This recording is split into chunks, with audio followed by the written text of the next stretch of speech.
I broke the internet. That was And then really lost cool the the way you cable. did that too. That in the back. Right at the last second, she yanked the cord.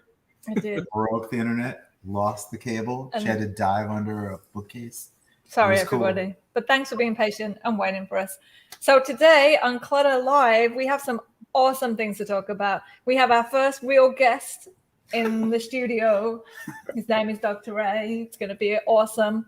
And then we also have a sneak peek of something coming up at the end of the show. So it's a good reason to stay. So I'm going to show you. Whoa, Gone. Whoa, It's where'd gone. it go? So not only that, Creon will be joining us from the Philippines. So stick around till the end to see what that is. Yes. What else do we have today? CZ's joining us. CZ is joining us. We're going to talk toys. So roll the intro and let's get into it.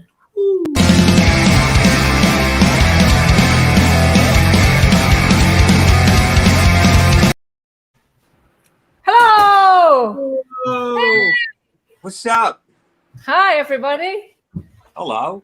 Hey, hello. Hello. After ready. Shit keeps breaking around here. No. Crazy. Oh, that was You're gonna break next, Miranda. We talked about broken toys last week. Let's not do that this week. Oh yeah, that was awesome. That was a really good story last week, Tanaka. Yeah, word. It was scary.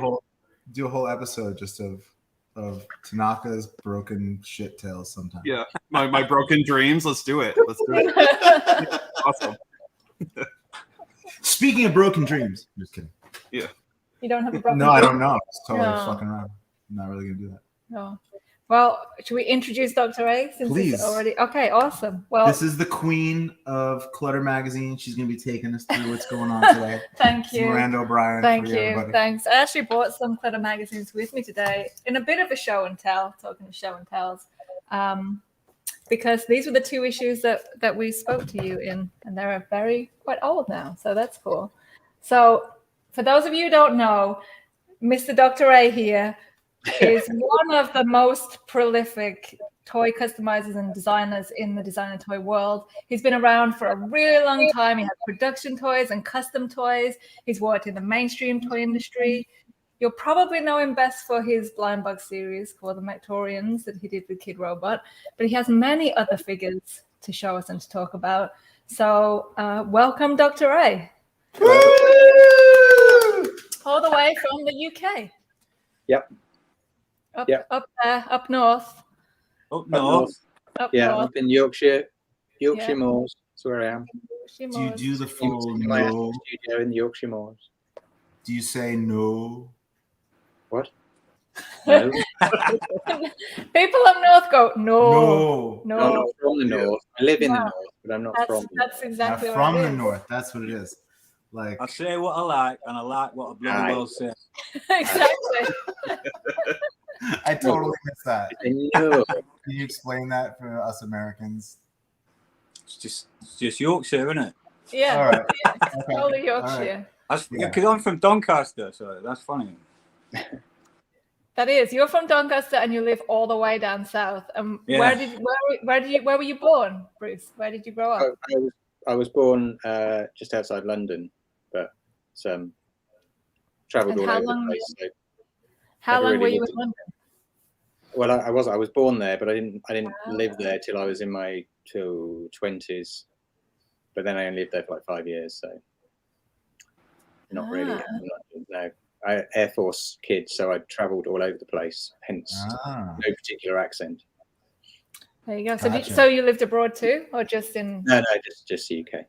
just the UK? So can other Brits tell where you're from when they talk to you, or is it really like a non-accent? No, if I'm up north, they think I sound like a southerner, and if I'm down south, they think I'm a northerner. So Right. go figure.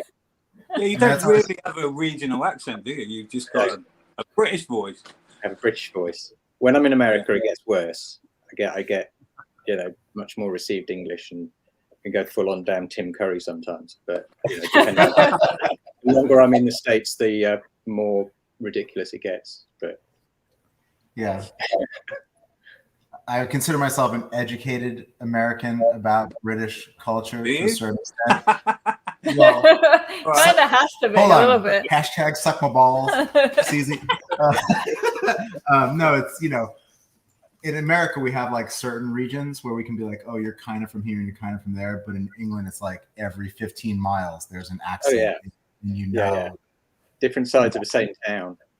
Exactly. And it means things too. It's cultural. Stereotypes. It's stereotypes. Yeah. It's like, But oh, those people over there suck. I mean, So where did you spend your formative years, Mr. A, Doctor? I honestly couldn't say, because I used to move every sort of 3 to 5 years, so I didn't really settle anywhere till I went to college. I went to college in Kent, did that, so that was 3 years there. That was quite a long time. But I've lived here for 13 now. That's the longest I've been anywhere. So that's where you consider home. this is where I consider home. Yeah, it's the first time I put down roots. So That's interesting. Do you live in a village or do you live in a city? Like, where do you live? I live in a town called Todmorden, which is just on the edge of the Yorkshire Moors, and we're about an hour outside of Manchester, between Manchester and Halifax. So I love Manchester. Alex spent a lot of time in Manchester, right, Alex? Yeah, 3 years. I'm the mankank, the official mankank, if you will. That's why you fit in here. You have to have enough knowledge about England to be able to work here, just to understand me mainly. Yeah. When you say the Moors, I'm thinking like American Werewolf in London. Yeah. Moors. yeah, Is that what I should picture when you say that? Yeah. that's fair enough. Like we're gonna get our throat ripped out any second. Well, no, I've been here 15 years and never seen a werewolf. So That's I so have been out on the moors at night. So, but no, I didn't stick to the path either. So there you go. not as dangerous. I You think should take it live. and go out UFOs, on the and other hand, tons of UFOs, but not so much with the werewolves. UFOs. Huh. Yeah. Oh, okay. When I was in England, so they were my friends would talk about how like American Werewolf in London was a comedy, and coming from America, we're talking about how that movie's a horror film. So which is it for you, Doc? Is it a comedy? Well, it's a comedy. It's a comedy horror, but it's a comedy. Amazing. Why is it a comedy? It is a comedy. What the hell is funny about it? Everything. It's goofy and funny and stupid. Yeah. Ask the director. I'm sure he'll tell you it's a comedy. Weird. Like Alex and I were just talking about this the other day. For both of us, it's straight horror. Mhm. It's not. What's straight about it? It's what? But there's What's nothing straight about it. It's. No, they're like. I think that you guys totally misinterpret the Americans. Like that's just the way we are. They're not being funny. No, it was definitely intended to be a comedy. Yeah, a little bit of It was 100%. I'm with him. Oh no! Definitely. This is I've such a read weird. books about American Werewolf in London, and it's definitely intended to be a comedy. But isn't the director American? Isn't it Frank Oz? No, it's Frank John Oz. Landis. It's John Landis? John Landis. I'm questioning myself now. John Landis. Is John Landis a Brit? No, it's American. Then it's a horror. So there we go. So good. We settled that. Then it's clearly a horror. It's clearly a horror. Americans are not No funny. American thought that movie was He funny. was one of the policemen or something.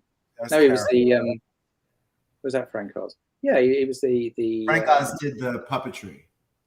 No, Rick was in Baker it? did the puppetry.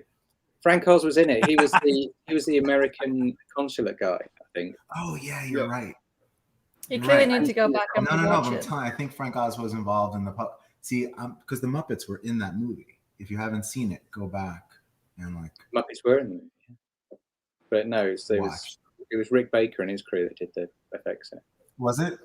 Yeah. So were you involved in special effects to know this much about it? Because we know that you're involved in. I was out of college. I tried to get into special effects, Yeah. and I wanted to. And this was, I got a job on Hellraiser 3. Pretty rad. Okay. One day in the special effects industry, I got a job on Hellraiser 3 at Pinewood Studio, and spent most of the time over the road walking around the workshops for Alien 3, poking about in somewhere I shouldn't have been, until I got thrown out of there. And then Hellraiser 3 relocated to the States, and there was that. I was the day, and it got relocated to the States, and they rehired everybody in the States. and I For didn't get one day. Oh my god. I didn't actually even get to do anything other than like wander around mostly the Alien 3 workshops, which was pretty cool. And then you were out of the industry. You're like Special had effects. enough? Yeah. I tried. I just went into because I'm an industrial model maker by trade, so I just did a lot of advert work and TV advert props and things like that, and they didn't. No more film jobs came up. There was kind of a weird time. There's like big films, but not a lot of work around at that time in the film industry. And I kind of got into other things, and then I got a job in the toy industry, and that was kind of that. After that, I stayed in the toy industry. So what did you study at university? And also, before you answer, Yes. hey George, What's up, thanks for George? joining us. George Gaspar's here to We're say literally hello. just talking Hi, about George. George. We were just talking about you guys because we were watching all the episodes of Toy Break that Doc A was on this week, and we were kind of like Doing our research. talking about like doing our research. deep diving on Toy Break. So maybe we should talk to you sometime, George, as part of our like going back through everyone who's been around in this world for a long time. That's one of the things that I really want to talk to you about, Bruce, but we'll stay on the current track. But I do want to talk about like your longevity in the designer toy industry. But let's stick with special effects. Let's get there. Yeah. I don't want to jump to that yet. I've done the special effects. I mean, that was it. And I mean, I remember being told at the time, because the studio that was doing Hellraiser was just coming off doing Nightbreed, so they had all the Nightbreed stuff there. And I was talking to one of the guys there, and he was like, just don't get into the effects industry at this end. Go off and be a designer, and come back in at the fun end where you get to like design the stuff instead of like being the grunt on the ground making the stuff, because that's a pretty crazy job. You talk to Chet Zar about it, and he'll give you the horror stories about being somebody on the ground doing the actual work. You want to be the guy designing it and coming up with all the ideas. That's where the fun part is. So sure. So what did you study? What did I study? I studied industrial model making, like prototyping stuff, which is kind of a dying industry now. Yeah. I'm all big. Nobody just moved it around. So now we're like focused on. Nice. And that was university, right? So was that something that you always wanted to do, or did you do? I just always did it. I mean, I've always made stuff. When I was 15, 16, I got a job at Games Workshop. This is before Games Workshop was a big thing. So I was working at the design studios there, painting the miniatures, and I mean, I suppose that was my first like toy customs. Really, was Games Workshop miniatures count as game that. So I was altering those and painting those for the sort of the magazines and the box art covers, box covers and things like that, and doing the shows. And that's when I was like 15, 16 before I went to college. And then I went and did the model making courses, thinking I was going to get into special effects, and then finding out what a hell of a job special effects was. So it's all kind of helped where you are today. Sorry? It's helped where you are today in the toy world. Really. Yeah, I got a weird skill set, which is perfect for toys. But then I went into the mainstream toy industry for a bunch of years, doing prototyping, blue sky design work and stuff, and then ran a gallery, and then ended up in the art toy scene. So it's a circuitous route, and not one you could have laid out from the start. I mean, if I'd have come out of college and come up with what I do now as an idea for, what to do for a living, it would have just seemed ridiculous. Right. It's not the sort of thing you can go to a bank and get a loan to set that up, because they'd like laugh you out the room. It's no, it's true. I mean, we kind of did that on the magazine. We got a Prince's Trust loan, but the bank was like, nah. Yeah. So yeah, totally. But the prince was like, the prince was like, I will give you this money. That's not a thing here. No, it's not a thing here. I mean, you have to pay it back. It's not. Let's not get into the nitty gritty of paying loans back. No. Did you say that you work for Blue Sky? No, Blue Sky. I worked as a Blue Sky. As a Blue Sky. Oh. In the mainstream toy industry, like coming up with concept. The company I worked for would come up with concepts, and then we'd prototype concept, and then we would go to people like Mattel and pitch it to them and sell the ideas and that kind of thing. So I'd go to like New York Toy Fair and things like that. which was a lot of fun. That Toy sounds Fair was really fun. really dicey. Like we're gonna come up with ideas and go pitch it to people. Were they hoping that you were going to come pitch it to them? Well, that's what they're there for. They have meetings. There's systems to do this, and Right. I remember I did a project that got turned down by McFarlane, who were like really big at the time with the Spawn stuff. Yeah. I did a project called Vampires of the Void, which got thrown out by McFarlane for being too gross. So that was kind of like that's quite a crown to wear, I think, actually. I've got proof types in my cupboard actually. They're like action figures of vampires that have transparent bodies with voids inside that are filled with liquid, and you plug one vampire into another and they have a little bellows so you can like suck the liquid out of one figure and into another figure. That's cool. Oh my God. Wow. Everybody thought it was too gross. So, this was the 90s though. So. That sounds rad. That sounds like the perfect 90s toy to me. Yeah. I don't know. Vampires sucking fluid out of each other. So was that like a frustrating experience being in that kind of world where you're pitching ideas, but it's like you're always hitting a wall? I found it really frustrating. I was there for 5 or 6 years, and I think one thing I worked on actually got to the shelves, and so many things got right through production and into tooling, and then like focus groups would shoot them down, and the layers of stuff that people like Mattel and Hasbro went through was just crazy. I mean, we did one huge project. It all ended up being like buried in the desert because they didn't want anybody to like see it. It went to Toy Fair and everything. They had massive massive display area with like full size props. I don't know if I should like say what it was, but the first buyer came through, which was like Toys R Us back in the day, and they were kind of lukewarm on it, and they shut the doors on it and didn't show it to anybody else, and buried hundreds of tons of toys in the desert rather than and wrote it off as a tax thing. And that was an absolute straw with me. I was like, this is stupid. I'm leaving. Wow. Yeah. But that will set you up very well for this industry. And a lot of designers, and especially like in the designer toy world, don't have that kind of industry experience, and so they expect that toy making is this very easy, like straightforward, walking down a straight road. You make it, it's made, and that's it. And there's nothing that goes into that, and they don't understand the whole production aspect of it, or even that it may get turned down in the end. I mean, a lot of what we do is kind of. Sorry, go ahead, Bruce. I say most with the designer toys, it's mostly just the artist or the artist with a company, which is usually no more than 5 or 6 people. Even the bigger companies are only a few people, really. And they were using the factories and things. But Hasbro, you've got to go through. Well, back in the day when I was doing it anyway, you have to go through so many levels, so many different committees of people, and everything is scrutinized and focus tested on kid groups, and color palettes and patterns on things, and what numbers go on things, and everything.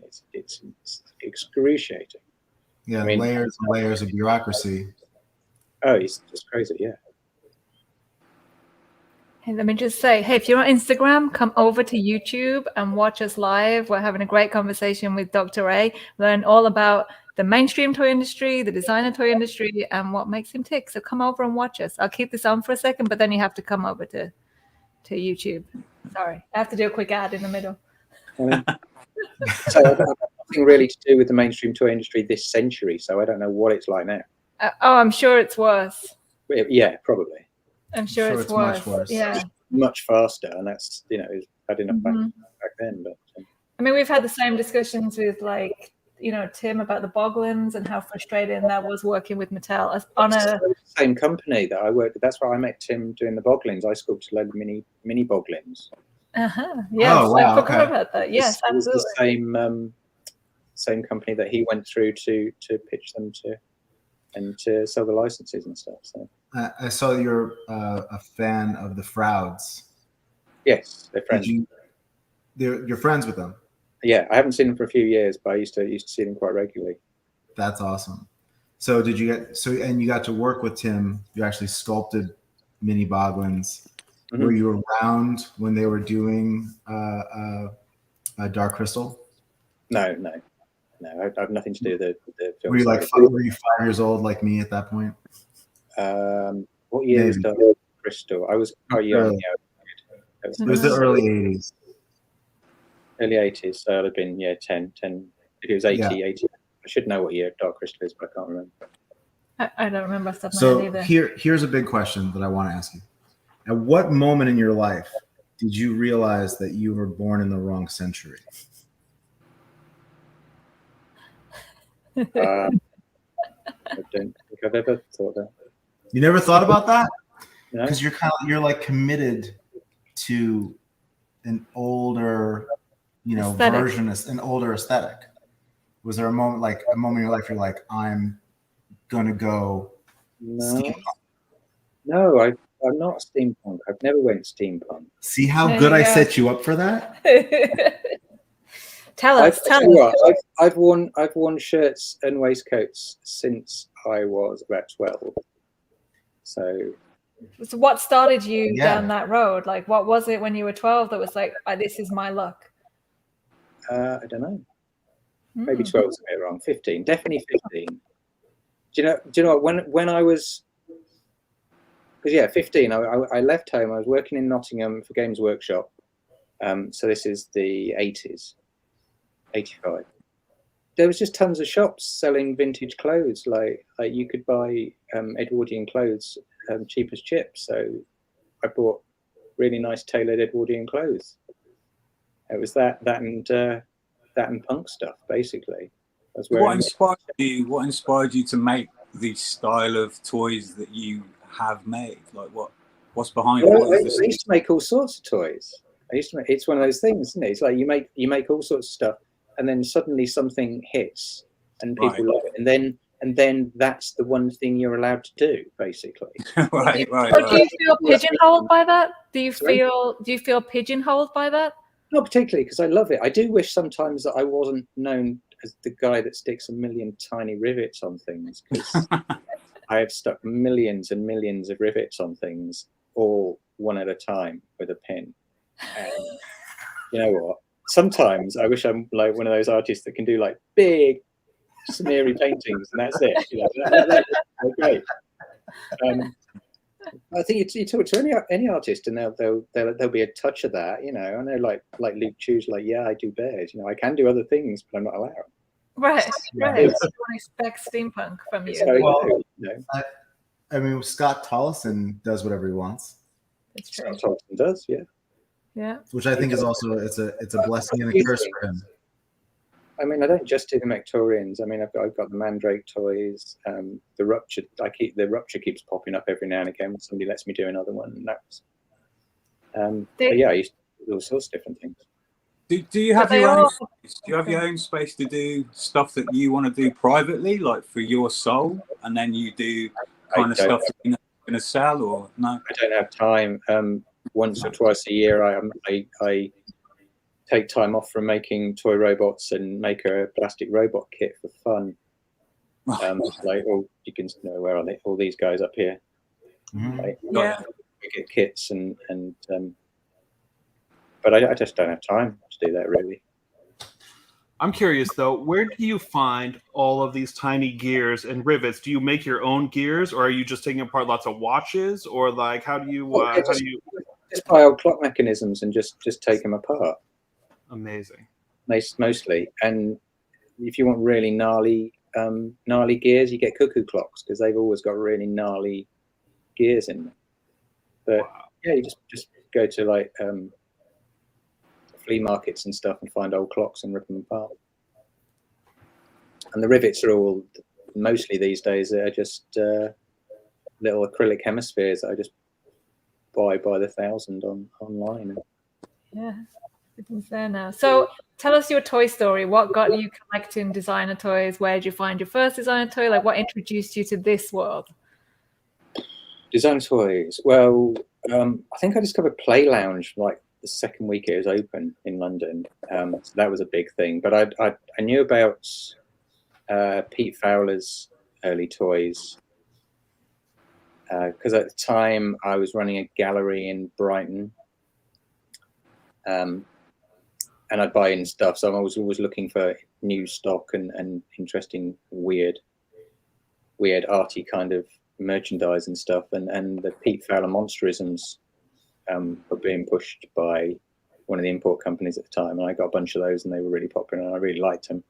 And then stumbled across Play Lounge, but about the same time I was getting into keys, and I had a big key collection, and there was a really good key forum called what was it called? Keister?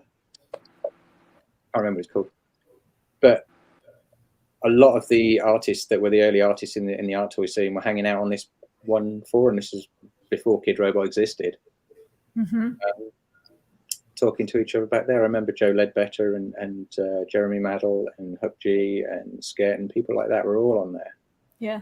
Just like trading, like how do I get this effect? What paint do you use? That kind of thing. And just you know, this was before people were doing their own stuff. Before it was ever a thing, really. Yeah, is this like 2004, 2003, 2004? Yeah, Something like 2003, 2004, something like that. Because I think my first production art toys I did the first production art toy I did was a Gwyn with October Toys, and that was 2004. And then straight after that, I did Mectorian Series 1 with Mind Style. So that was about 2004, 2005, something like that. And that was that. Since then, it's been Mectorians ever since, basically. Right. So, do you prefer custom toys or production toys? How do you mean by do I prefer collecting or do I prefer making? Let's go with your toys. Do you prefer your toys to be production toys or custom toys, and then collecting? I would prefer all my stuff to be production. Okay, because it's easier, or because you like the look and the feel better? Because I'm still chasing that ultimate toy that I haven't managed to put out. I mean, I want Hot Toys to make a big Mectorian. That would be what I really want to do. I mean, I started a project called an Ubermech series, which was 3 really high-end Mectorians. They were being prototyped by Weta Workshop, and that was going to be that. And then the backer vanished and it all fell apart. But I've still got the plans for those guys. But you need somebody like 1000 Toys to pull it off. It was that kind of that level of articulation and little fabric jackets and tiny accessories and things. Have you approached 1000 Toys about it? He has. He has. 1000 Toys don't really exist anymore in that. I guess it stops now.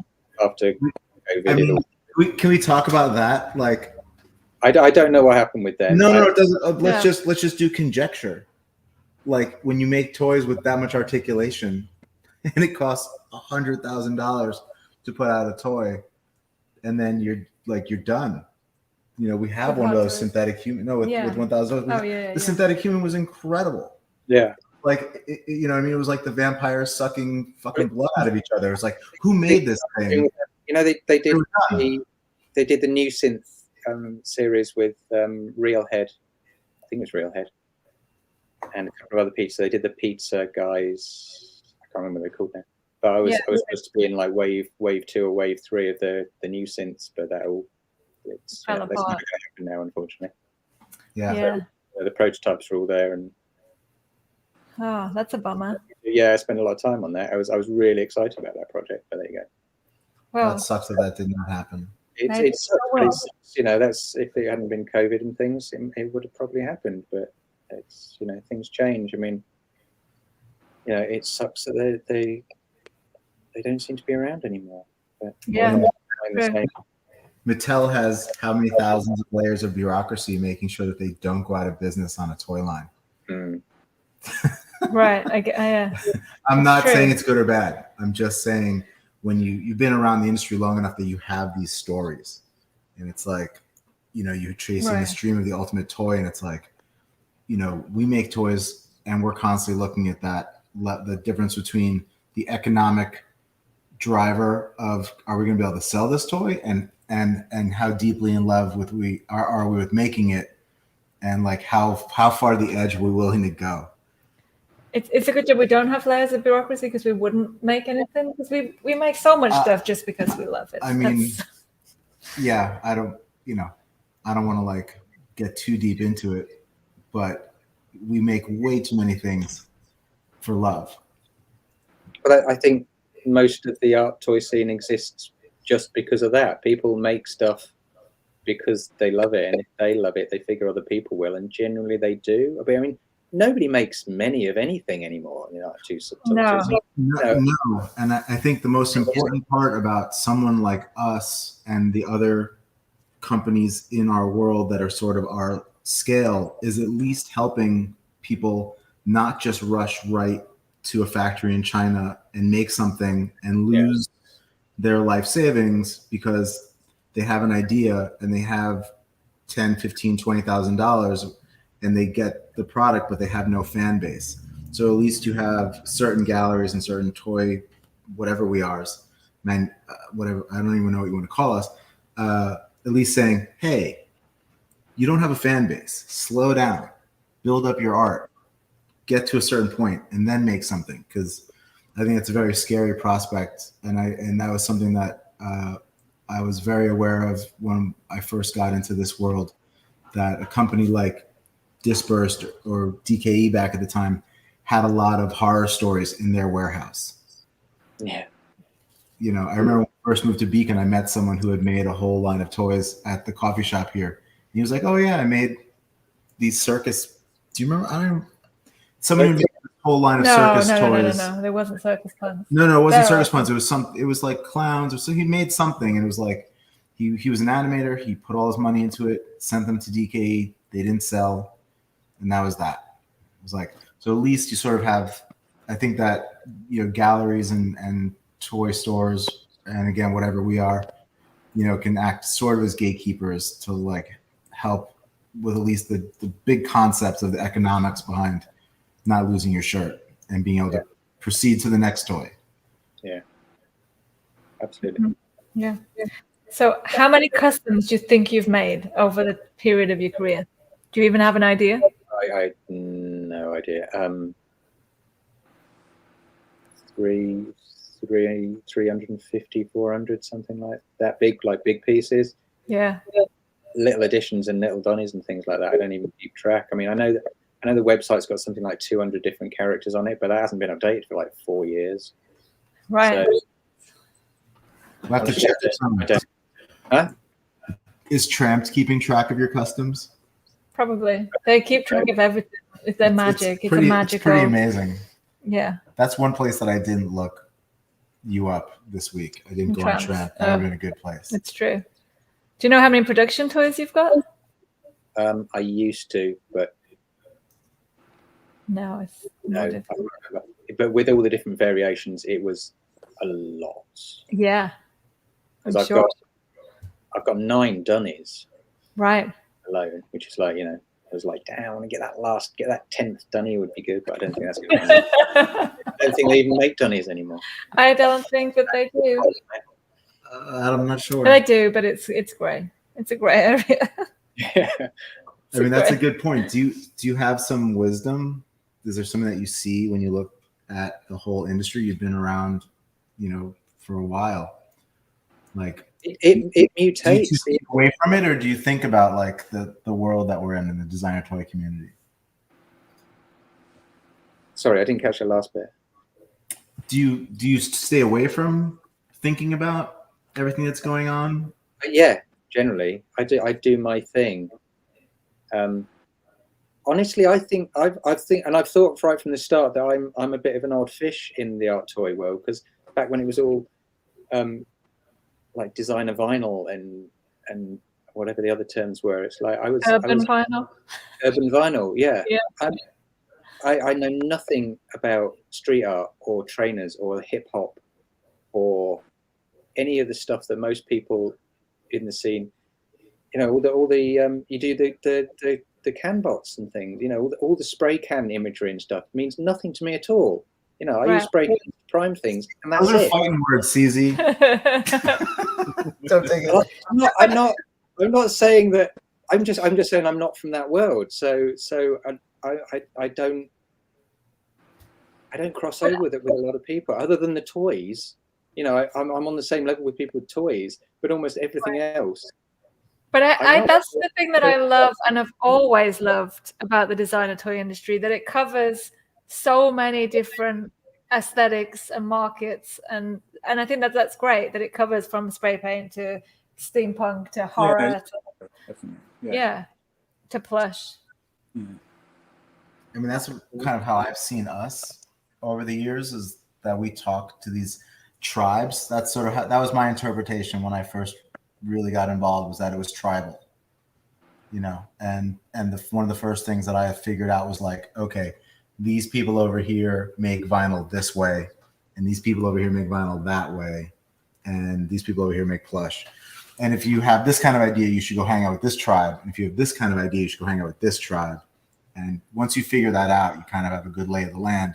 And Clutter was really good at talking into these, you know, different areas and not getting just sucked down into one specific genre of toy making. Which is what we're trying to do. I think tribes is a bit of a strong word for it. And if there is a tribe, that all the toy makers are the same tribe, and we just have different skill sets. Good. You know, the only reason I might disagree with you, I think it was a nice sentiment, but I'm pretty sure that like you could go to Chicago, let's say, and the people who are making this kind of a toy have never met the people who are making that kind of a toy, and they live in the same town. Maybe because like I've been going to like Decon in LA for so many years, and I've met so many people. You know, I talk to people. You know, in Morgan, I talk to people like that. I sort of see them every year and talk to them, and I've just talked to everybody. So yeah, but that's the community. Yeah, that's the community. That's the community. Yeah. Within the community, I would say there are tribes, but the tribes aren't at war. It's not like the plush people are plotting to take down the Safuji. Maybe tribe was the wrong word. That What's you the better word? I don't even think about it. Petri dishes. So what you say that you go to designer? You probably say Petri dishes. Yeah. Fucking Brits. So you go to DesignerCon in LA, and you go to the toy fairs in England and stuff. So what are the major differences you see with events and collectors and the toy industry there, the toy world here? The main differences between the UK and America is just scale. Yeah. The scale, the quality is the same, and the people are the same. It's just the scale of the events. The UK is tiny by comparison to America. Right. But then it looks like America's tiny compared to Japan, if you can get that. So like some of the massive Wonderfest and things like that, can't touch it. So I don't know. I think it's just that the Brits don't travel. They get stuck in their ways. Brits don't travel, but then there's not a lot of. I mean, at the moment in the UK, we've got 3 toy shows. We have ToyCon, our Decon, which is on next weekend, and then there's Toy Art in Leeds, and that's kind of all there is. Right. For like convention type things. So, I mean, I do all 3 of those. So, I guess my question is: do the people that go to Leeds travel to London? Yeah, it's all the same people. They do. They travel now. Yeah, the same people. Could see the same people and have the same conversations at every convention. It's so funny because this is issue 14 of Clutter, which probably came out in 2009 because this is the Ye Old Dunny series that we were both in. We both had designs in this series. I'll put it up close. Is that the English? Yeah, they did the big Selfridges. They did the big launch party at Selfridges. Yeah. There's a big. This is a whole article about it. I actually don't think we have any more of this issue left because I was looking back. I just didn't have this one. But it's funny that in the introduction, I write about this and that people in England don't travel, and that why can't we have a real toy convention? So back then, even further back than that, I've been writing about it. But well, we do have real toy conventions. It's just that now we do, but there's not many artists. I mean, there's quite a few artists in the UK, but there's not that many toy artists, and they all go to the convention. But it's still small compared to the monster that is DesignerCon in LA. Is humongous. This is true. Anyway, people should get this. Lightning round. You do lightning round? Do we Lightning have any round. more questions though? We'll come back. Let's do lightning round. Come on. All right. Let's All lightning right. round the doctor. All right. I'm going to give you some, and then I'm going to keep All right. some. So, Doc, this is what we do. Every episode, We ask 10 stupid questions, and it's your job to answer them. Okay. You ready? We'll try. Good job to answer. All right, you're on the spot. Get ready, and don't fuck this up. Bruce. Here we go. All right, you can go first. I want to fuck it up. Are you ready? You can totally fuck it Here up. we Just go. fuck it up. Okay. Dr. A. Pluto. Planet or not? Planet? Planet. Planetoid? Manual or automatic? What? Car. Oh, well, manual. Manual. I don't know any other kind. See, I knew this would be the answer. All cars in America are automatic. Oh, yeah. Whereas the manual. Manual, yeah. Stick shift, you call it. Yes. Clutch Just like the control. question. I'm going. Okay. Old fashioned or pint of stout? Cocktail. Old-fashioned cocktail. Which is whiskey based. Stout. Did you say stout? Stout? Okay. Yeah. Vanilla stout, particularly, or black cherry stout. That's really good. Wow. Delicious. War of the Worlds or Metropolis? Oh, you can't choose. Come on. You can. No, I refuse to choose between the two. All right. How about this is a tough choice. New York City or LA?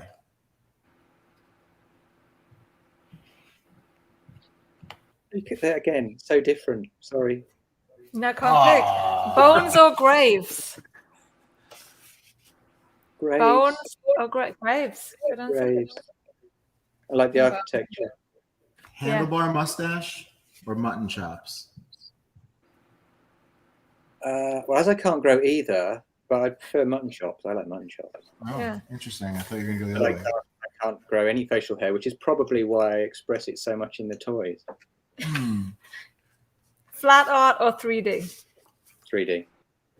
Production toy or custom toy? I kind of asked you this, Ben. Production toy. There you go. TV or radio? TV.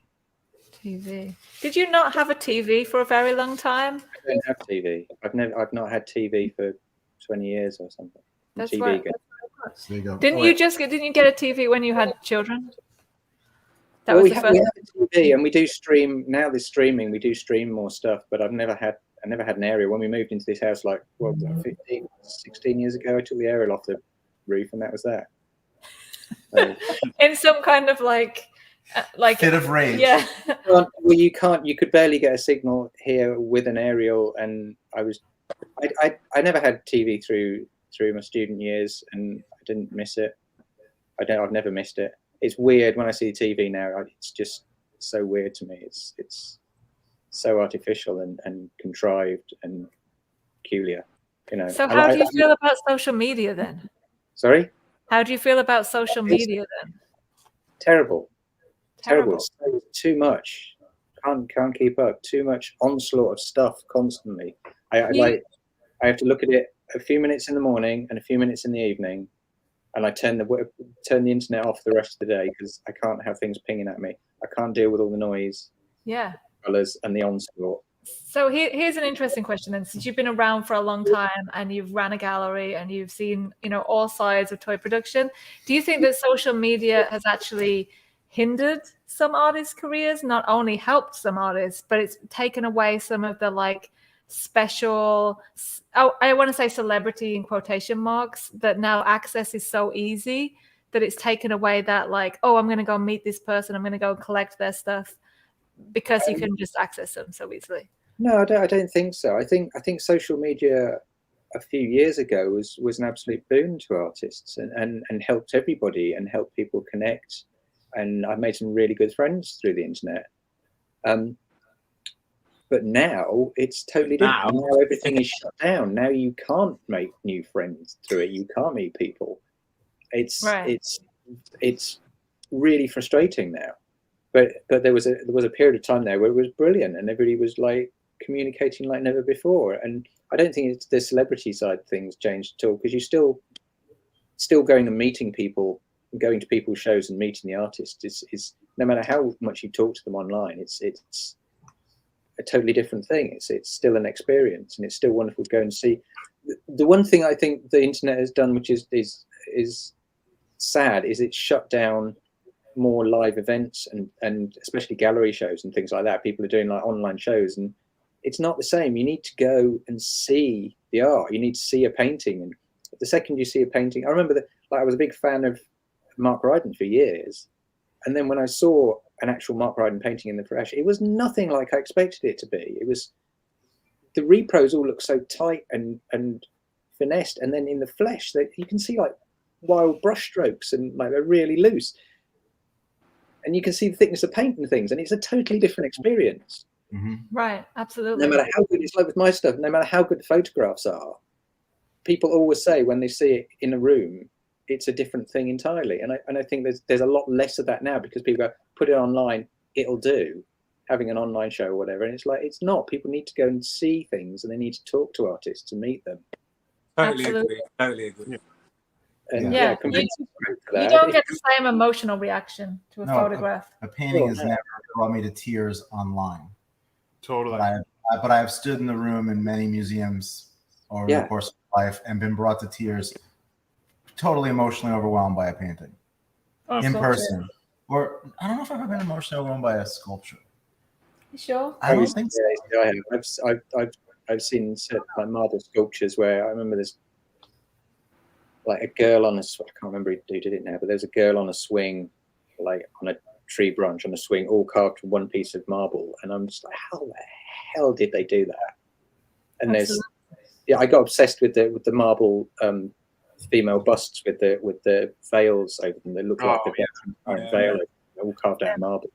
It's just insane. You see that stuff in the flesh, and you just can't. Even when I've been sculpting for years, it just breaks my brain trying to figure out how they did it. 100%, 100%. Lasers. Who are some of the other artistic influences that you have then? Because you mentioned Mark Ryden. Who are some of your other big influences? Oh, I wouldn't say Mark Ryden was an influence. I just enjoy his artwork. I don't think he's influenced my work at all.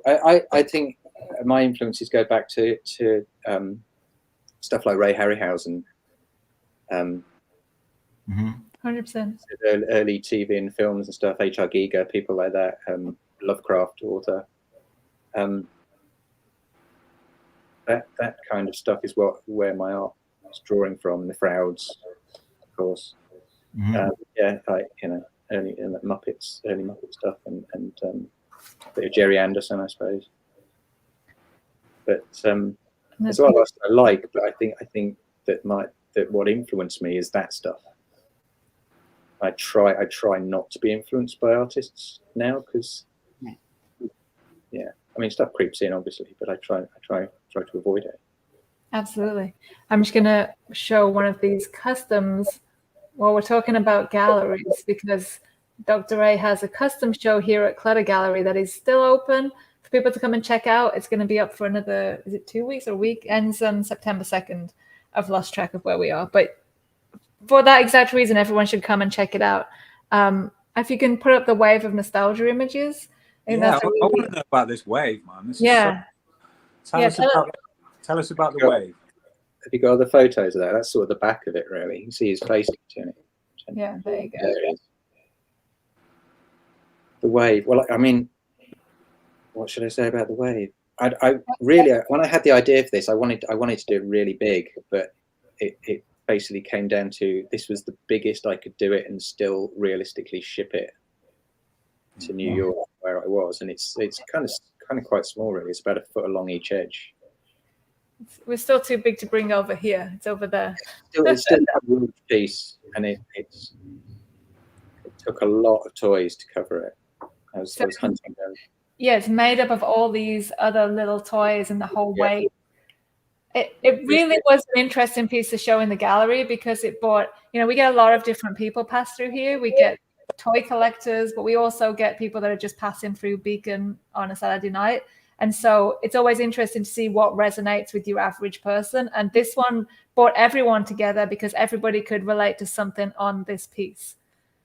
Yeah, I tried to get a really wide cross-section of things in there. I mean, I had a wish list of stuff that I went hunting down to try and get in there. Some things didn't make it because I couldn't find one that was suitable, unfortunately. Like, I really wanted a Snoopy in there, and I couldn't get a Snoopy in. But So what is in the wave? What is in the wave? You name it, it's in there. Tell us your top 10. Sorry? Give us your top 10 toys that are in the wave, because I can't make them all out. Well, I think the point of it is that it's all junk. Yeah. All the things that people love, like 20, 30 years from now, are probably going to be junk. I mean, a lot of the stuff, and there's just, it's kind of a comment on the overproduction of this stuff. Yeah. It's like whatever machine is pumping out this year, there's, you see it in the shops. The shops are full of stuff, and then the discount shops are full of the same stuff, and then where does it go then? Apparently ends up in the ocean, a lot of it, which is, I mean, it's talking about a lot of things. It's obviously the ocean plastic issue, which is, I'm going to put a percentage of the sales from this. I'm going to donate to ocean clearance groups. So yeah, it's not just about sea rubbish, sea plastics and microplastics and things, but it's kind of this. There's always this onslaught of the IPs that the big companies are pushing, and artists. A lot of the artists in the toy scene, it's like you either do their thing for them, or you get drowned out by this endless waves of IP that's washing over you. It's like there's so much stuff now. There's some really talented. I mean, I don't know a lot of names of a lot of the customizers, but there's a lot of really technically talented artists that just, to me, are just doing fan art constantly, and it's like, come up with your own thing. Yeah, absolutely. Stop doing the big companies' work for them, because all you're doing fan art is pushing their product for them. Yeah. So, or if you're lucky, you get picked up and they make your toy your version of their figure. So I mean, no, I've done a bit of it as well. I did a Ghostbuster recently because I was invited to do a promotional piece of a Ghostbuster. But I don't play with other people's IPs unless I'm invited by the owner to do it. mm-hmm. It's just something I don't do. But I'm kind of old school like that. I think I still think of it as like you don't take other people's IPs unless they ask you. Unless you're making a point. Unless you're making a comment. In this wave, there's a bunch of my own toys in this wave as well. I'm part of the problem when it comes to like junk plastic. So I think we all are. I don't want anybody to look at this and go, my toy is on that wave, he's having a go at me, because I'm not. Because like we're all part of the problem. We all make stuff. Yeah. We all make stuff that doesn't sell, or we all make, anybody who does any resin casting knows you end up with tons of waste. Absolutely. Which is shocking. It is. Do you? I mean, you're commenting on mass-produced work mostly here. But mostly, it's commenting on a few different things, but mostly it's the. We had kind of an interesting experience a few years ago. There's a local collector here who has a $2 million Mickey Mouse collection in his home. It's amazing. It's really remarkable. But and the overall collection is more than just Mickey Mouse. No. That's kind of what the point that I wanted to make was. He laid the entire house out as a museum, and so he brings you through and shows you all these different genres that he's collected over the years. And I remember he took us upstairs and he showed us this one case, and it was filled with celluloid toys of a character called Yellow Man. I believe I'm saying it correctly. Yeah. And it was a big trend in, I think, the 1910s or 1920s when celluloid was first being produced. And he had this whole collection, and he was like, in a few years, no one will remember what this is. And I'm sort of, as like an archivist, thinking to myself, this should be donated to a museum somewhere it's really going to be maintained and dealt with. But do you think that a lot of the work that's being made now, and this is kind of what I'm getting from what you were saying about the wave of nostalgia, will people remember a lot of the work that's being made now in our world? I mean, it's hard to say that the amount of stuff just the amount of stuff that's being made by there's so many people producing things, and it's like, honestly, I think there's a lot of people don't remember things from 10 years ago. Really good stuff. It's like I know there's collectors now that say they really love the designer toy scene. They don't know what a medal is. Right. It's, right. You know, which is sad. It's funny because here's a really good Madol Labbit custom that you made. That was the first Victorian custom, that one. There you go. Wow. So everybody should buy issue 8 of Clutter Magazine so that they can check this out. They're available on our website. Go there now. And grab learn a about magazine. stuff from them. It's interesting. No, We've it been is. talking about rebranding our space as a gallery/museum, just because most of what's in here is our collection, and people do come in and we say, you know, it's not for sale. This is our collection, but really, it's almost like a time capsule of what you're talking about. Yeah, you're archiving it all. You're presenting the art aspect and archiving it and presenting it as a museum, which is wonderful. I think we're going there. I think we're trying. That's the goals. Every extra penny. The goals. So, what advice would you give somebody that was starting out now in the toy world, designer toy world? Well, you see, it's so different now to when I started. That's the trouble. It's like the methods that I use that work for me don't work anymore. There's not so many galleries and places showing stuff. You know, you contact galleries, show them stuff. You say put stuff on the web so people see it, but then the algorithms make sure that people don't see it. So from an art point of view, just do what you do and keep doing it. You've just got to do it a lot to get good at it, and you've got to like mess up a lot to learn what you're doing. And that's kind of a boring answer, but just That's the truth. the only answer is you just got to keep doing it, do it a lot. And I remember, I think it was Guillermo del Toro said that a lot of fame. Actually, I'm sure it was him. Anyway, somebody said that a lot of people become famous purely because they're the only person who's done that, been bothered to do that thing more than anybody else would be bothered to do it. And I think that's very true. Like, you just stick at something and keep doing it, you will get better at doing it. And you keep doing it, and sooner or later people will take notice just because like he's got that guy's over there, he's still doing that. Right, it's true. I have a question from the studio audience that says, given how you create your pieces, do you ever catch yourself imagining how you would use parts of everyday objects for a custom? Would you look at something?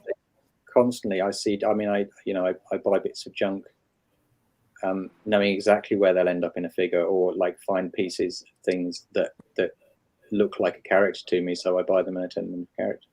Yeah, all the time. It's awesome. Very process based. Is it all traditional sort of hand sculpting that you do? It is very. Yeah. This last year, I've started tinkering with a bit of 3D. Yeah. Printing, purely because I was going to sculpt a series of eyes and then get them resin cast. And then I thought, well, let's see if I can 3D sculpt them rather than traditional sculpt them, and that'll cut out a whole layer of mold making and resin production and stuff, and try and cut down on the waste and stuff. But I mean, I'm not great with 3D programs at all. I taught myself how to use Maya back in the day, but it's so different now. And now I pick it up again. It's like starting over and new. So I'm literally just finding my way. But I don't really want to get into the digital thing too much. It would be great for production toys if I could sculpt them digitally. I mean, all production toys are sculpted digitally now, but somebody else has to do it for me, and I have to like sort of shepherd it. But if I could do it myself, you would. I think that would be best. But I wouldn't use it too much for like gallery showpieces and things. I think people want to see the handmade things. The big problem I have at the moment is I get companies contacting me because they see the photographs, the staged photographs I do of the pieces, and everybody just assumes they're 3D renders. And they want to like use them, want the models, the 3D models, and to import them into stuff. And it's like the second I tell them it's a physical thing, they're not interested, because they like the questions I get all the time these days are, what software do I use? What render engines am I using? Things. I'm like, I don't do that. It's all real. And people are like, what do you mean it's real? I mean, it's real. It's a physical thing. It's a photograph of a real thing. And Do they're like, people try and pull you into the NFT world? I've done a few NFTs. People keep bombarding me with it, but I mean, the few things that I've done, I've seen no comeback from. Like somebody else has made money out of it, but I haven't. Right. So. I did a bunch of stuff for video games and things which are NFT based, but I don't know what those. I know what I wanted to ask you about. The Masked Singer. How did that happen? That was weird. That was cool. Weird. What the designer for the Masked Singer they pitched the character. The design groups come up with like however many characters for that season. It used some of my artwork as concept artwork, and they wanted exactly that. So we did a licensing deal. That's amazing. Did they know you? Did they know you personally, or it was just cold? No, just. I guess they just Googled what they were looking for and came up. So that Well, was remarkable. They weird. contacted you and didn't just steal your work. Yeah, that's true. We sorted it out. It wasn't quite as straightforward as I'm making out, but it was all really smooth, and I did very nicely out of it. Thank you, and they were really lovely about it. And then he went on and won, which was totally surreal. And the guys as the company that made the costume did a fantastic job. It's a beautiful mask, and the whole. Who was your celebrity? Sorry, who was the singer? Who was the celebrity? I don't know. I think it was a Norwegian, couple of guys, Norwegian pop singers. But it's amazing. Everyone should go check it out. I meant to pull the picture up, but very good. I mean, contract-wise, I'm supposed to end up with the mask when they finish with it. So about a year's time or something when they finish promotions and stuff. So that would be great. Awesome. Then I can like bring it to Decon and stuff and actually like wear it. Yeah, that's awesome. That's right. That's so cool. Hopefully I'll get it at some point. That's so cool. All right. Is there any last questions from the team before we let Dr. A go to bed because it's very late in England? Any last questions, anybody? Is it late for you, Dr. A? Do you want to go to bed or do you want to hang out? I'm cool. I'm all right. I'm doing it. You're all right? Okay. All right, good. He's in England too. He doesn't get to go to bed. No, he doesn't sleep. He's like a vampire. Right. Okay. Yeah. He doesn't sleep ever.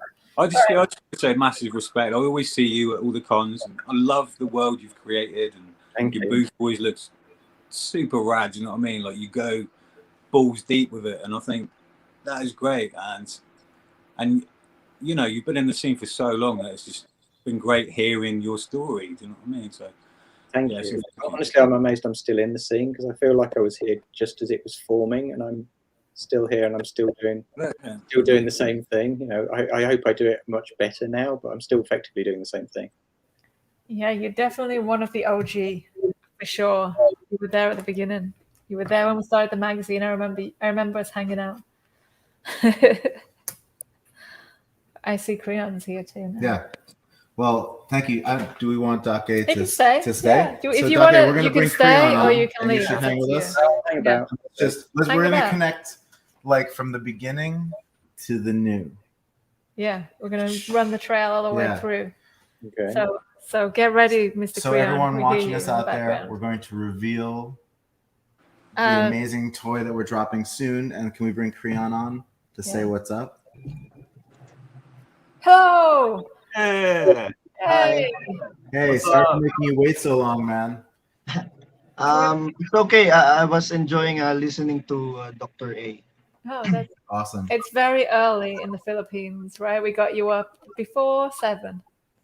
Yes. It's okay. It's great to wake up early for now.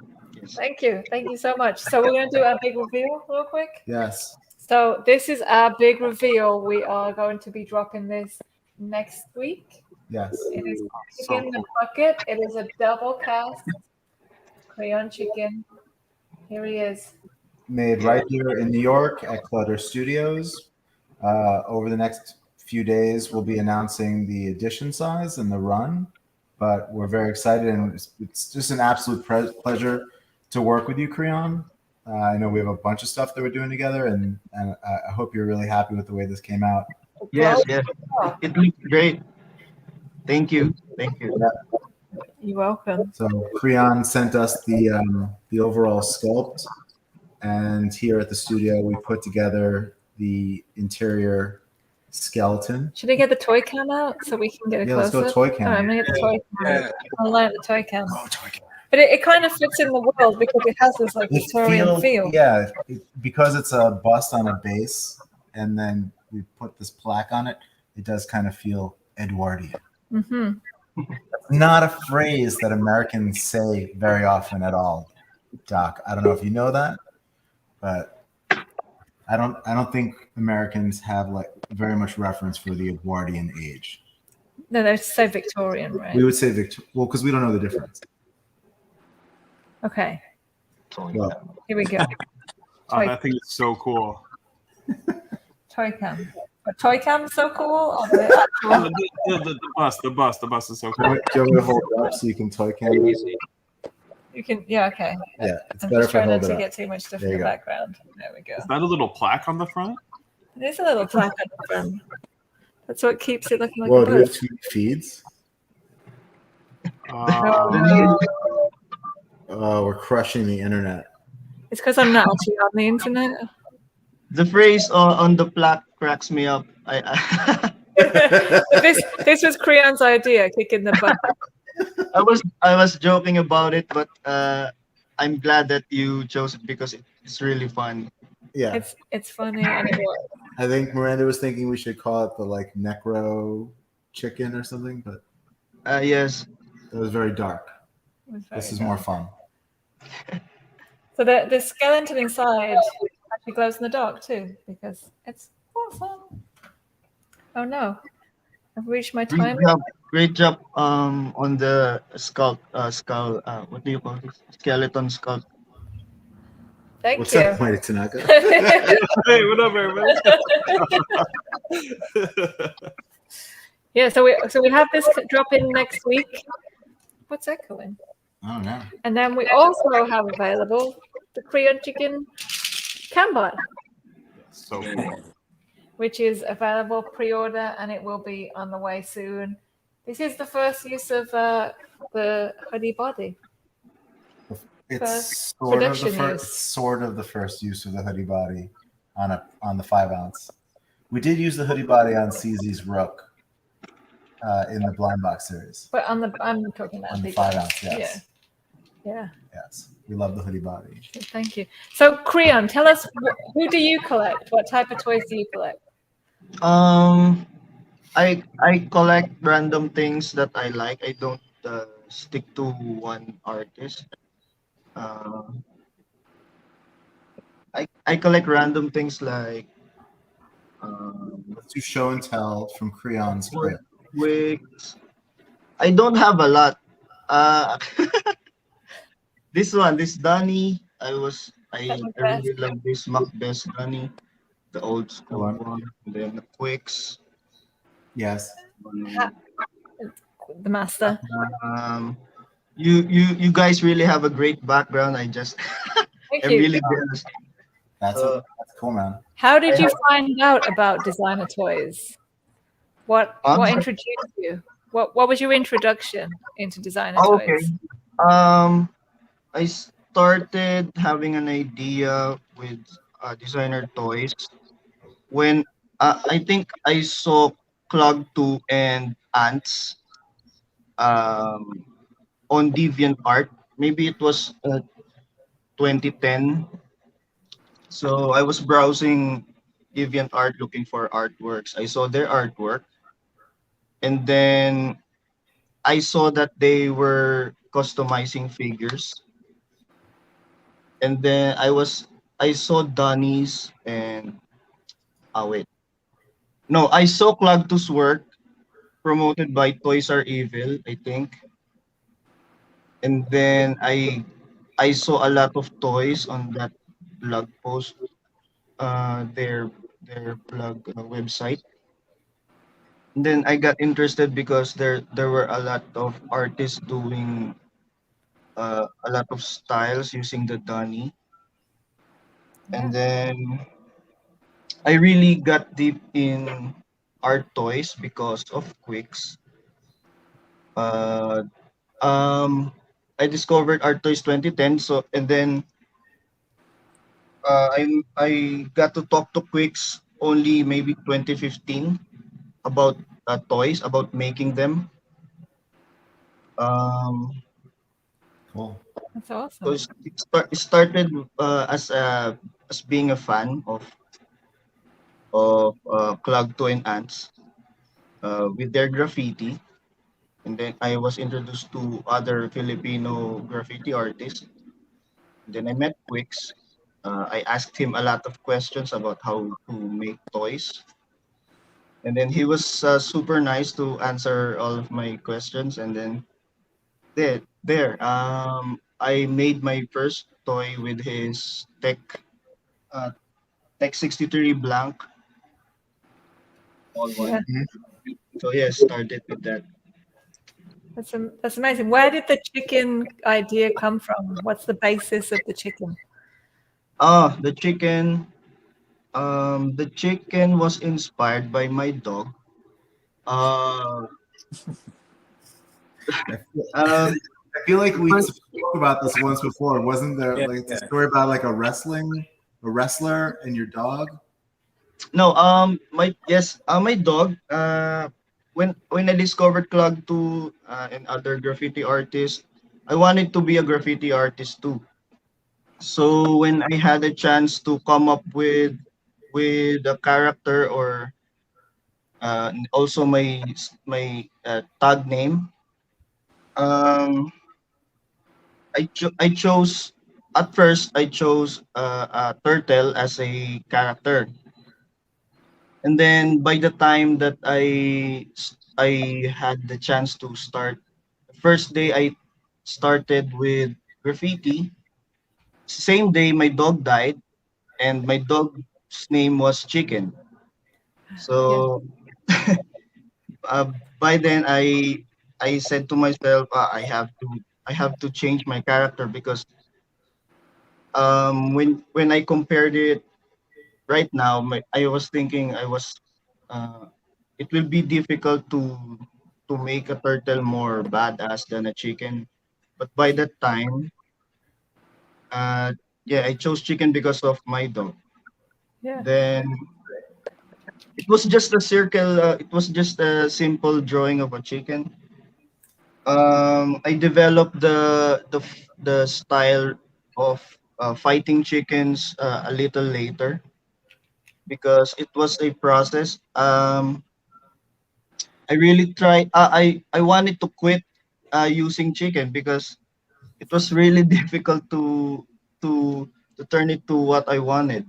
Because I remember I'm a fan of ants and other artists too. They use monkeys and they turn it to really awesome, Yeah. designs. It looks cool. It looks it looks anime. I don't know. So yeah, I developed it really late. So I don't Well, I cannot remember when they turned into fighters.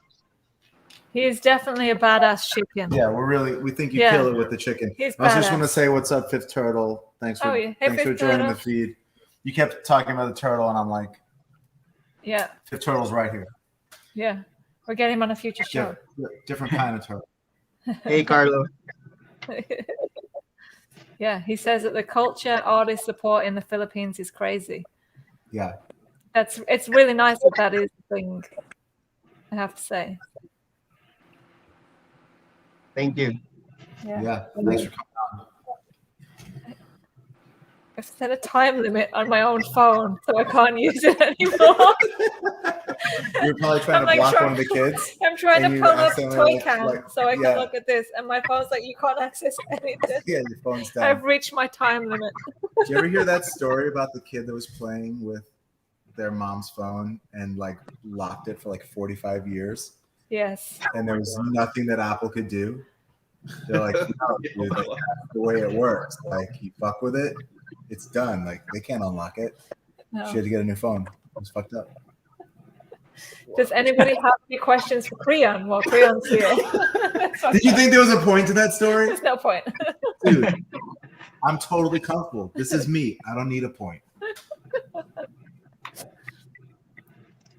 Does anybody have any questions for Creon before we let him go for the evening or the morning there? Wow. Yeah, my mind right now is really messy. If you ask questions, I can Yes. remember them. I can remember some stuff easily. It's early in the morning there. Who are your inspirations? Who are your biggest inspirations? Inspirations. I really love Clugto's work and Ants. Clugto's still doing his thing right now, but I don't think Ants. I don't know if you know the artist that I am mentioning. They're from Singapore. When look him up. I don't, but If I can unlock my phone. Clugto and Ants. but what I am writing down is breaded chicken because I forgot last time we talked that I was saying we should do a breaded chicken canbot, and so I just wanted to write that down for myself so I don't forget. Chicken. Klaatu. Klaatu is from Clugto, yeah, we know Clugto. Yeah, from Singapore. Yes, Yeah. we know Clugto. and then ants. Yes, ANTZ. ANTZ. Let's look him up. There you go. There, Oh, follow it. This is the one. Hold on. Ants. They're really great, but they wanted me to start how am I going to? I started liking them, but right now, Yeah. what was that?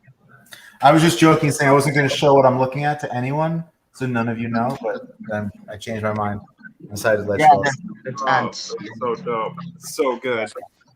It's really good. We really like his style. So if you don't know everybody, follow Ants. Ants And Follow Russell. Creon and Czee. Yes. Yeah. Oh, that's so They're great. also awesome graffiti artists, and you should check them out. Do you have any shows coming up, or do you have any cool things happening? Wait, That's all the secrets. Oh, so I want to. we will have a convention in November. I think you remember the first wrestler chicken that I released this past July, the Yes. Dobo. Yeah, I remember it. I already made the second one for that, and I will release it this November. It's called Dumpling. Oh wow! Look at that. That's awesome. So this is the first time I use decals on a figure. It's amazing. You look great. I really enjoyed making the tattoos, but applying it is a pain Yeah, in the ass. Yeah. absolutely. I think we've all had that experience with Oh, yeah. decals. Yeah, That looks so rad. it looks really cool. So you're Thank releasing you. that in November? Yes, November. I can't remember the exact date, but we will have a convention here in the Philippines. And That's awesome. also, this September, we will release this Wow. Oh, nice. September 16th. Nice. I recognize that Nice. head sculpt. Rainbow. Yeah. I spent a So lot of time good. staring at Yeah. that head. It's the This is rainbow. this one is the first skull of Buck, the first first shape, and I think I'm going to retire this one with this last colorway. I Cool. think we already made at least 7 colorways for this shape, and I wanted to change it That's for super next year. awesome. We should retire that into my collection. That's great. Yeah. Fifth Turtle wants to know if you're going to come to the States anytime soon. I'm hoping for maybe 5 points next year. Yes, I hope so. I wanted to come to 5 points. Yeah. You did the amazing poster art. Thank you so much for that. Yes. It's so good. We love it so much. Thank you. No, thank you for the opportunity. Yeah, it's amazing. Your illustration work is just beyond. It's so good. If you want, I can do another one for next year. Awesome. And then you can come and sign them all. There Yeah. you go. You heard it here Yeah, first. He's gonna come to 5 points. Yeah. Maybe we should do a chicken Do promo. it. Do it. Yeah. Do it. Okay. Fifth Turtle thinks that we should organize a rainbow show. Everyone's in the rainbow show. So he thinks that they should be in the rainbow show. Oh, do you guys want to be in the rainbow show? They're in the rainbow show. Oh my god. He's saying that rainbow figure should be in the rainbow show. Mhm. He's doing a flat color. No, you can't put a rainbow figure in the rainbow show. People have sent rainbow figures for the rainbow show, but they are displayed separately because they don't fit into the rainbow. The wall. My favorite, talking about the rainbow show, is when somebody sent me transparent toys for the rainbow that were completely clear. I'm like, these are the antithesis of the rainbow, so I'll save those for another show. Sorry. The other show that people like to fuck up is our Christmas show, where we ask for like fun, not necessarily fun, but bright, cool artwork, and there's always just satanic work. There is. It's People great. just send dark, demonic, and so we always have a wall of Satan. It's true. For the Christmas show, no, never fails. Yeah, always. You don't say a word. No. It just shows up. It just Yeah. comes here to the gallery.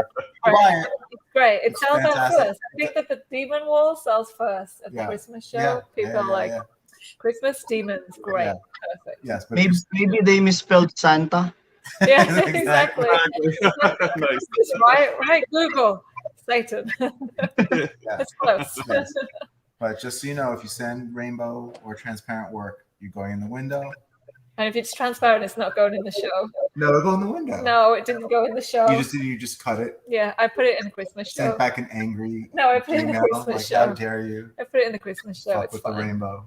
It's only when it gets lost in translation. That's all. That's when those things happen. But when you ask for rainbow, so he's a rainbow toy. There you Okay, go. kind of. Yeah, I understand how that happens. I'm still working on my piece for the rainbow show. We're Creon, excited. come on, man. What are you doing? I'm still not printed yet, but it will be a bigger version of this. But Yeah. the nugget. I'm That's thinking awesome. maybe I will make 3. Awesome. Cool. I will just show this. I forgot to show this. Whoa, see more Oh, rainbow wow. toys. Beautiful. Very cool. Dope. This one will be in November as well. Nice. I like this planning ahead thing. It's great, Yeah, you're setting an example for all the people of the world including us. to get their shit done ahead of schedule. Yeah, Everyone that's listen up. impressive. It's I'm impressive. just learning to plan right.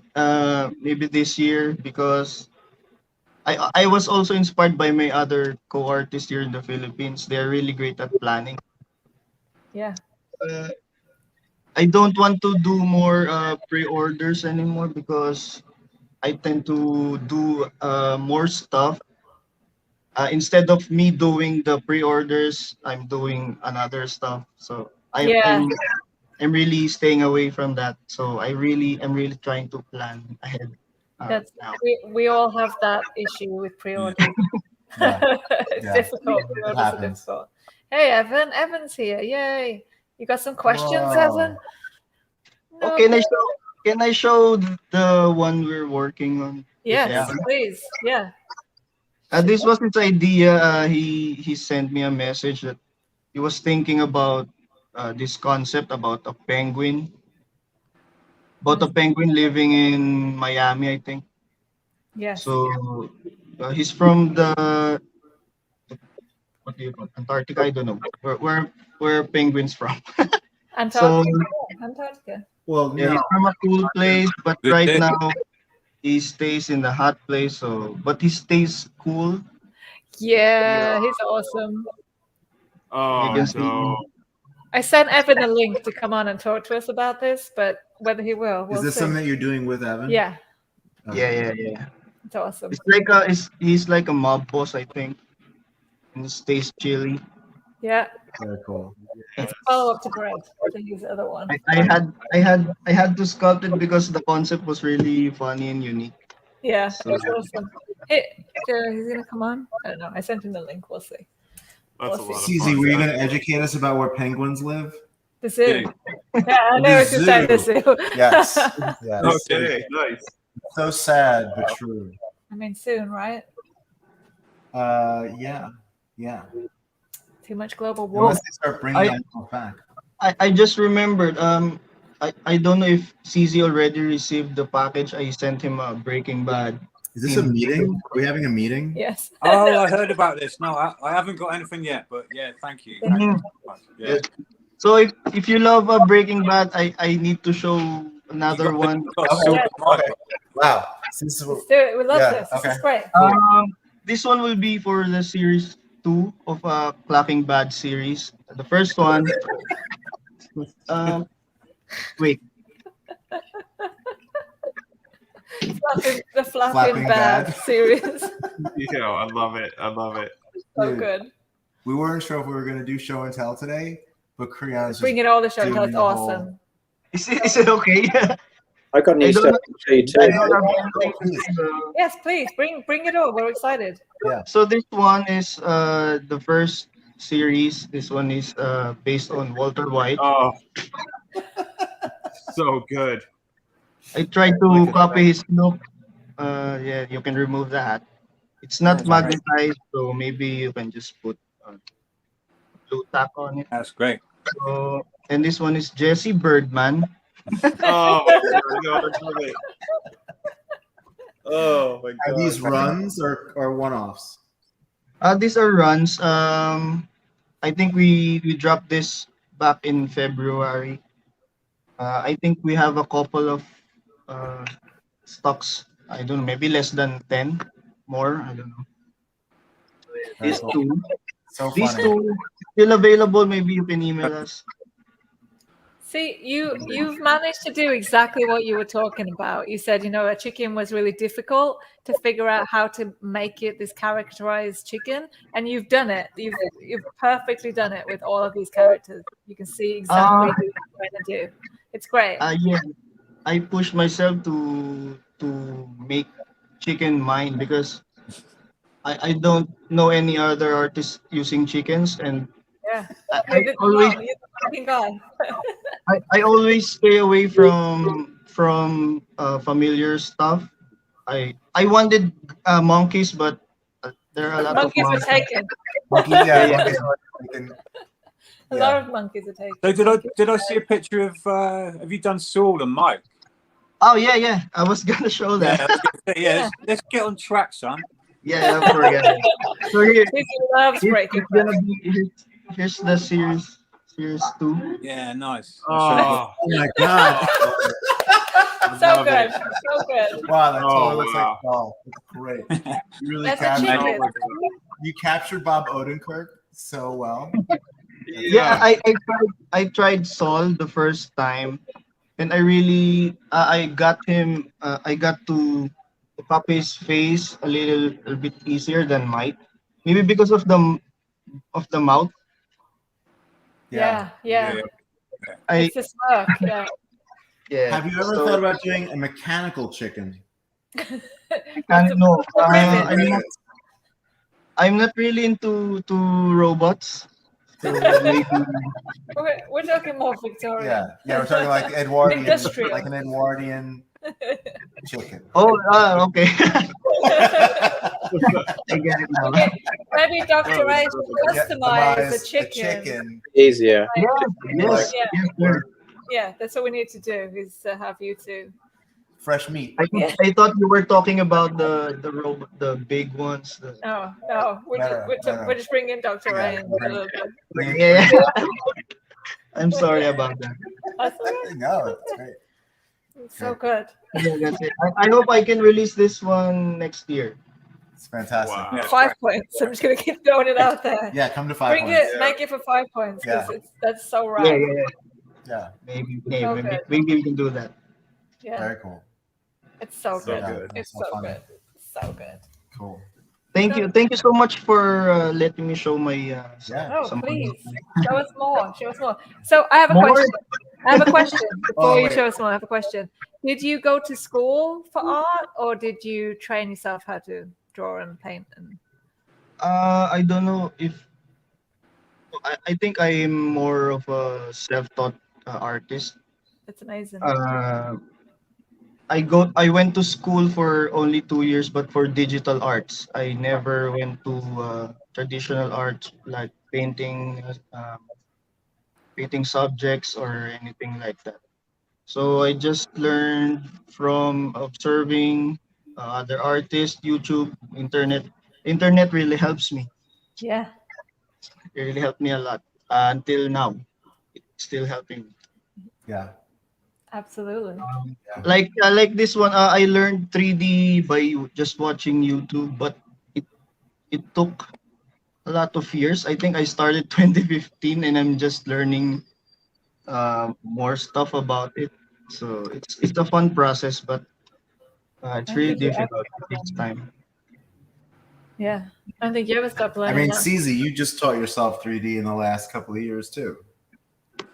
Yeah, and like you say, yeah, it's a good tool to have in your toolbox, and you just don't stop learning. There's always another level on top that you want to try to get to. But yeah, so it is. Yeah, it's important. I think it's important to have in your toolbox.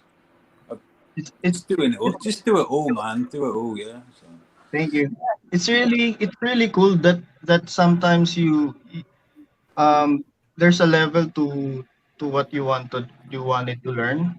For example, you wanted to learn Photoshop, and then and you think to yourself, yeah, I'm really getting great at it. And then when you're already on that level, you will discover that you need to learn more. That there's a lot of stuff on top of it. There's a I really love art because I think there's no limit to it. You discover a lot of stuff after this after you reach the one that you were targeting. For example, for 3D, I think there's a lot more that I can learn for 3D. I only sculpt, I don't render. So I'm Right. really excited for the process. I don't know what will I make for the future. Yeah. Fitzgerald wants to know if you are arting full time, which I'm guessing means are you doing Creon Chicken full time? Yes, yes, Yeah, I'm doing chickens all the time. that's amazing. That's great. So it's always cool to see what someone's actual job is. This is absolutely true, and I think it's a very good question to ask people because there's a lot of people in our world that work many jobs, don't just design toys. Sometimes they're animators. Sometimes they have other just regular jobs too. Coaching lacrosse. Who knows? Coaching lacrosse. Coaching lacrosse. Exactly. We were on the phone with an artist the other day, and he was like, "I've been really busy coaching lacrosse." And we're like, "Dude, post your art. Come on. You know who you are. If you listen to this podcast, I just called you out publicly without saying your name." I just want to bring attention to Evan Martinez here talking about how we need to do a DoktorA chicken a collaboration. But I think if we do it on the canbot that's going to be coming out, then we get the trifecta of CZ in there as well. Oh, yeah, there you go. Because there are rivets. Look at that, Doc. There's rivets. Rivets. Rivets. All right, so we're going to send you some chickens. Yeah, send me some chickens. I'll customize them. Awesome. Whoa. You heard it here first. Thank you. Yes, Well, now it's I'm- legit now. thank you. Awesome. I will pack them right now. they're in the mail. They're on their way. Done. Okay, awesome. Cool. Well, what time is it? Oh, it's almost 2 hours today. That's awesome. Yeah. We're trying to get up to like a 5-hour podcast. You know, my favorite YouTube streamers stream for like 12 hours. So we can get to there. You want to get to 12 hours? 12-hour streams. Yeah, let's do Yeah, it. that sounds good. We'll do that. Right. You remember the David Toy break they used to do? Yeah, they used to do like 48 hours straight, right? What's the guy that we started following? The musician who did the like roll-a-thon? Oh yeah, I don't remember his name. Patrick. I forget what his name is, but he did. He was like, "I'm going to stream till Dave Grohl comes on the stream. Yeah, he And was so trying to get Dave Grohl to. No, what was he trying to get him to do? To play on something. It was Play drums. no, he was playing the Dire Straits song "Money for Nothing." That's true. And he wanted Dave Grohl to come on and sing "I Want My MTV." Yeah. And so he did the Grohl-a-thon, and they went like, I don't know, 3 or 4 hours, and people literally, someone called Dave Grohl, someone called someone who called someone who called someone. Dave Grohl came on, did the "I Want My MTV" just so that this dude Patrick Murphy, I think his name is, could stop streaming. Could take a pee break. And yeah, I think Dave Grohl is probably the best human ever. So maybe we'll do a Grohl-a-thon here for no reason, just to get Dave Grohl. Yeah, just get Dave Grohl. Yeah. All right. Do you want to see some new stuff I've got? Oh, absolutely, yes. We want to see all the new stuff. If we're doing showing stuff, yeah. These we've got DesignerCon London next weekend, and I've done an edition of these. There's 6 of these guys. Very cool. Look at his This butt. is a Mezco toy from about 10 years ago. These guys, they're all posable. Oh Wow. Wow. Nice. Oh, look at that. That's Take awesome. that, Mezco. Yeah, that's so good. I love the driver. So drive is a Relito Land figure from about 10 years ago. I've got so many toys stashed away. That's amazing. So you can have a booth at DesignerCon in London next weekend. Yeah. Say. So Yeah, what's your booth number? 68. 68, there you go. Yeah, and I just got some new. I just did this guy for design. Wow. New right? Mandrake toy from Art Toy Gallery. The Mandrake is just a block red edition. I just put this gold on him today. Very cool. I was going to add black and things, but I think I'm just going to leave him like that. Really It's rad just like that. Yeah. Yeah. Like lava. How many parts is that?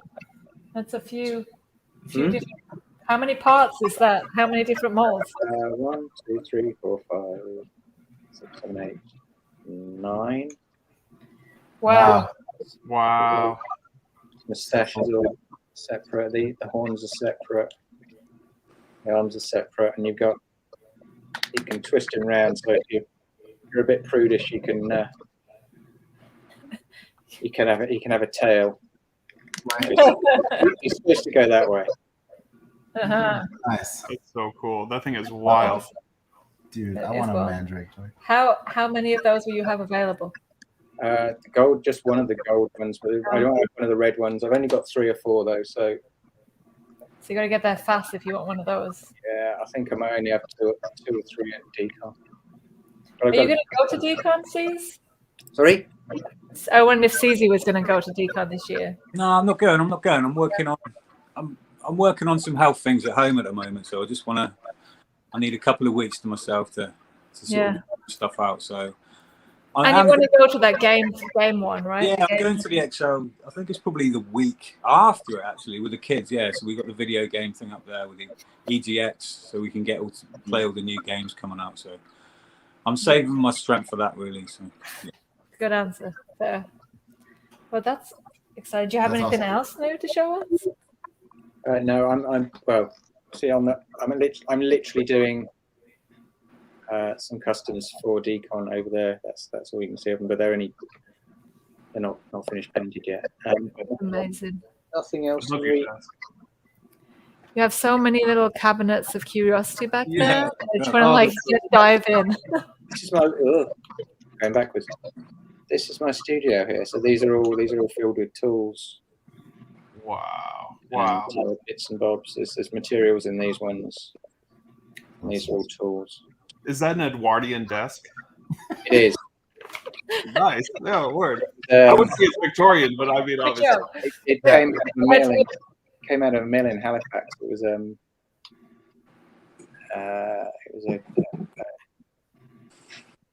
It's really just cool. cut some cloth on. And it even had like old Edwardian stuff in the drawers when I got it. So do you use vintage tools then? Old tools, yes. Yeah. That's rad.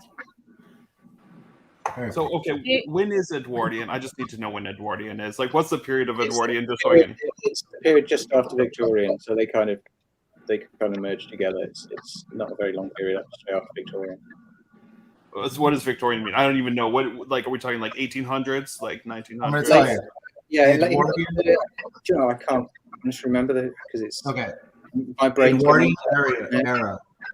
I'd have to Google the actual date. But, the Edwardian era is from 1901 to 1910. Really, it's 9 years. Yeah. Like Doc A is like slicing like 9 years. Those are them pinpoint. Yeah, I love it. Wow, cool. It's all an aesthetic. Yeah, it runs deep. The aesthetic. Well, I take stuff from all time periods. That's the thing. Everybody thinks it's Victorian, but I do stuff like 80s video game stuff and all sorts of things are thrown in there. But nobody notices. They just I do steampunk. But it's like I prefer. This was the one question that we wanted to ask you that we didn't get to. What does it say? I can't see that. It says. This was one of the best stupid lightning round questions. Neo-futurism or retro fantasy?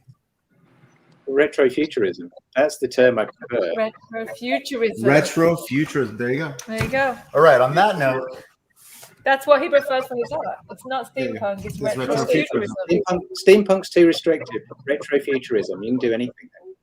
There you go. Now you know. All right.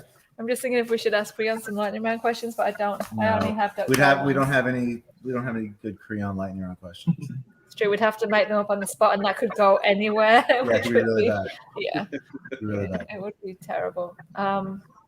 So I think we should wrap it up for the day. What do you all think? Yeah. Cool. Yeah. Cool. Yeah, baby. All right. Well, baby. We're gonna put a cherry on it. Awesome. Well, thank you everybody for watching. Thank you to Dr. A for spending the day with us. Thank you, Creon, for coming early. Thank you. That's okay. Yeah, thank you. I really love joining you guys for this kind of stuff. Thank you, Creon. Come back anytime. Yeah, anytime. I will prepare more for next time. Awesome. Oh, no. You can pop on every week and show us what you're working on because I love that. Follow us all on the Instagrams, CZ13 Art. Is it just Creon Chicken on Instagram? I always get confused. Chicken Head, CHK Head. That's why I get confused. Dr. A, Mari Tanaka, American Gross, Clutter Magazine. Clutter Magazine. Thanks for watching. Join us next week where we'll be doing this again with more artists and more fun things. Yeah. Yeah. Thanks, Thank you, George. Thanks for watching. So much questions. Bye.